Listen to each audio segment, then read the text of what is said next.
శ్రీ సచిదానంద సమర్థ సద్గురు సాయి మహారాజ్కి జై. సాయి బిడ్డలందరికీ కూడా సాయినాథుని ఆశీర్వాదాలతో మనము శ్రీ గురు ప్రసాదాయచన దశకంలోని రెండో శ్లోకాన్ని చెప్పుకున్నామండి.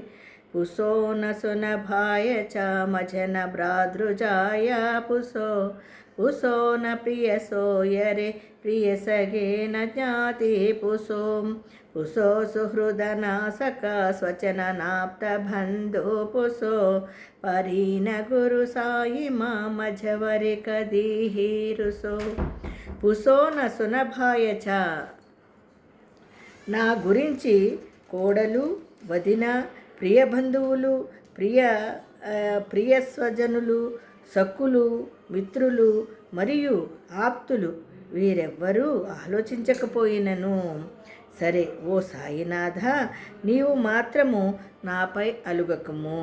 చూసారా, నా గురించి ఎవరు అయినా సరే, వదిన కానీ, ప్రియ బంధువులు కానీ, మనకి ప్రియ స్వజనులు కానీ, సక్కులు కానీ, మిత్రులు కానీ మరియు ఆప్తులు వీరెవ్వరన్నా కానివ్వండి, ఓ దేవా, ఎవ్వరూ ఆలోచించకపోయినా నా గురించి నువ్వు మాత్రం నా గురించి ఆలోచించు దేవా, సరేనా?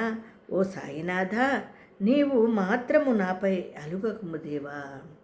చూడండి, ఆలోచించకపోయినను సరే, నా మీద నువ్వు అలుగుతావేమో, అలగకు దేవా అని దాని అర్థం అండి. ఎంత అద్భుతమో చూడండి. మనం అనుకుంటాం కదా, మన గురించి కోడలు, వదిన, ప్రియ బంధువులు, ప్రియ స్వజనులు, సక్కులు, మిత్రులు మరియు ఆప్తులు ఎవరన్నా కానివ్వండి, ఎవరైనా మన మీద అలగనివ్వండి, మనము నేమన్నా అనుకోనివ్వండి, కానీ దేవా, నువ్వు మాత్రం నన్ను అలిగి దూరం చేసుకోకు, నన్ను నీకు దూరంగా ఉంచకు దేవా అని వేడుకోవడం అండి దానిని. ఎంత పుసోన సునభాయ చ మజన భ్రాతృజాయ పుసో పుసోన ప్రియ సోయరే ప్రియ సగే న జ్ఞాతి పుసో పుసో సుహృదనాసక స్వచననాప్త బంధో పుసో పరీన గురు సాయి మామజవరి కదీహీరుసో. మరి విన్నారు కదా, బాగుంది కదండి. ఇలాగే మనము ఎప్పుడు ఆ సాయినాథుడు మాత్రం మన మీద ఎప్పుడు అలగకుండా, ఆయన మనకి ఎప్పుడు దూరం కాకుండా మాత్రం మనం ఆయన్ని ఇప్పుడు పట్టుకుని ఆయన నామస్మరణతో, ఆయన పాదాలని గట్టిగా పట్టుకుని ఆయన నామస్మరణతోనే ఉందాము. మరి రేపొద్దున్న 3వ శ్లోకాన్ని చెప్పుకుందామండి. అంతవరకు అందరికీ సాయిరామండి.